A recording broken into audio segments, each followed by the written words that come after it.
जय श्री कृष्णा, राधे राधे।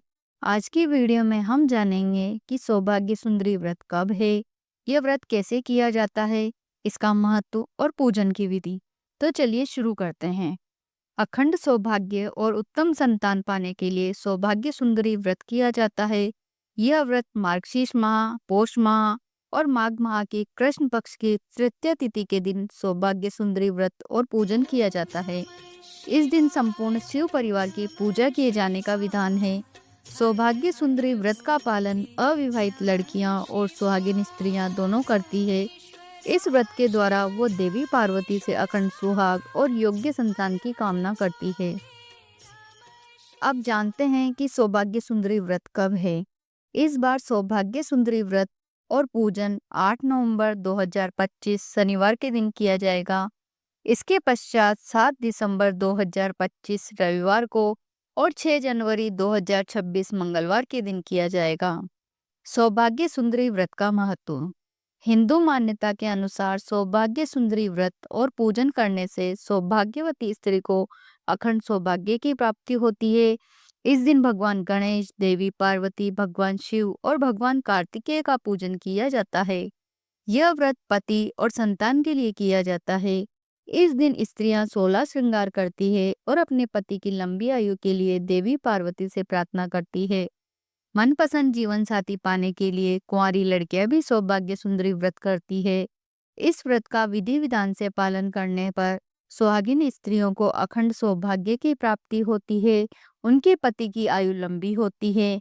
अविवाहित लड़कियों को मनचाहा जीवन साथी प्राप्त होता है।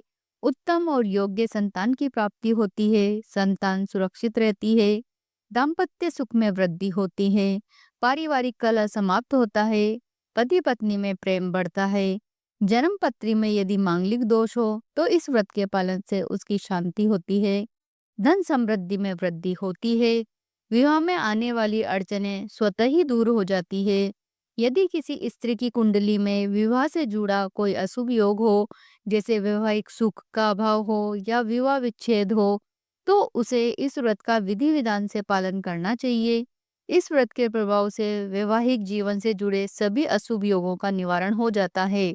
यह बहुत ही दुर्लभ, मंगलकारी और उत्तम व्रत है। इसके पालन से साधक को मनवांछित फल की प्राप्ति होती है और माँ पार्वती की कृपा प्राप्त होती है। अब जानते हैं सौभाग्य सुंदरी व्रत और पूजन की विधि। सौभाग्य सुंदरी व्रत को सुहागिन स्त्रियां और कुंवारी लड़कियां दोनों कर सकती है। सौभाग्य सुंदरी व्रत करने वाली स्त्री प्रातःकाल जल्दी उठकर स्नान आदि नित्य क्रिया से निवृत्त होकर स्वच्छ वस्त्र धारण करें। सुहागिन स्त्री इस दिन 16 श्रृंगार करें। पूजा स्थान पर चौकी बिछाकर उस पर भगवान गणेश, देवी पार्वती और भगवान शिव की प्रतिमा स्थापित करें। देवी पार्वती और भगवान शिव प्रतिमा को लाल वस्त्र से लपेटकर ही चौकी पर स्थापित करें। एक जल से भरा कलश स्थापित करें। धूप दीप जलाकर पूजा प्रारंभ करें। सर्वप्रथम भगवान गणेश की पूजा करें, उनको जल से छींटे लगाएं, फिर रोली से तिलक करें, अक्षत लगाएं, मोली चढ़ाएं, चंदन व सिंदूर लगाएं, फिर फूल माला और फल अर्पित करें। गणेश जी को भोग के साथ सूखे मेवे, पान, सुपारी, लौंग, इलायची और दक्षिणा भी चढ़ाएं। फिर नवग्रह की पूजा करें, भगवान कार्तिकेय की पूजा करें। तत्पश्चात देवी पार्वती और भगवान शिव की पूजा करें। देवी पार्वती की प्रतिमा को दूध, दही और जल से स्नान कराएं। फिर उन्हें वस्त्र पहनाकर रोली चावल से तिलक करें, मोली चढ़ाएं। देवी पार्वती की प्रतिमा को हल्दी, सिंदूर और मेहंदी लगाएं। फिर देवी को 16 श्रृंगार की वस्तुएं अर्पित करें। 16 श्रृंगार की वस्तुओं से देवी पार्वती का श्रृंगार करें। चूड़ियां पहनाएं। देवी पार्वती को फल फूल अर्पित करें। भोग व दक्षिणा के साथ सूखे मेवे, पान, सुपारी, लौंग व इलायची अर्पित करें। भगवान शिव का दूध और जल से अभिषेक करें। बेलपत्र, आंकड़े और धतूरा अर्पित करें। रोली चावल से तिलक करें। फल फूल अर्पित करें। भोग लगाएं। सूखे मेवे और दक्षिणा अर्पित करें। भगवान शिव की पूजा करते हुए ओम नमः शिवाय मंत्र का जाप करें। तीज माता की कहानी कहें। फिर उसके बाद माता पार्वती और भगवान शिव की आरती करें। फिर भगवान गणेश, माँ पार्वती और भगवान शिव से अपनी गलतियों के लिए क्षमा मांगे। माता पार्वती से हाथ जोड़कर प्रार्थना करें कि हे माँ, मेरे दुखों और पापों का नाश करो। मुझे आरोग्य, सौभाग्य, रिद्धि सिद्धि और उत्तम संतान प्रदान करो। पूजा पूर्ण करने के बाद ब्राह्मण को भोजन कराएं और दक्षिणा देकर संतुष्ट करें। व्रत करने वाली स्त्री इस दिन एक ही समय भोजन करें और एक बार सिर्फ दूध से बनी चीजों का सेवन करें। सौभाग्य सुंदरी व्रत कथा। अगन मास, जिसे मार्गशीर्ष मास भी कहा जाता है, इसी मास के कृष्ण पक्ष की तृतीया को सौभाग्य सुंदरी व्रत किया जाता है। अगर कोई महिला व्रत करने में असमर्थ है तो सिर्फ कथा सुनने मात्र से भी व्रत का पूरा फल प्राप्त होता है। जो भी स्त्री इस व्रत को करती है या इसकी कथा सुनती है, उसके सुहाग की रक्षा माता पार्वती स्वयं करती है। इस व्रत का इतना प्रभावशाली फल है कि यह दाम्पत्य जीवन को सुखमय बनाता है और मांगलिक दोषों का निवारण भी करता है। एक बार की बात है, माता पार्वती जी की दो सखियां मृत्युलोक में भ्रमण के लिए निकली। वे घूमते घूमते एक दिन ऋषि मुनियों के आश्रम में जा पहुंची। तब वहां की ऋषि कन्याओं ने जब उन्हें देखा तो वे उनके पास आई और पूछने लगी, आप दोनों तो माता पार्वती जी के साथ रहती हैं, कृपया बताइए कि माता पार्वती को क्या प्रिय है, कौन सा व्रत करने से स्त्रियों को सौभाग्य प्राप्त होता है। तब उन दोनों सखियों ने अपना परिचय दिया। एक का नाम जया था और दूसरी का नाम विजया। ऋषि कन्याएं उनसे विनम्रता पूर्वक बोली, हे देवी, हमें बताइए कि मृत्युलोक की स्त्रियां कौन सा व्रत करें जिससे उनका सुहाग अखंड रहे और कुंवारी कन्याओं को उत्तम वर की प्राप्ति हो।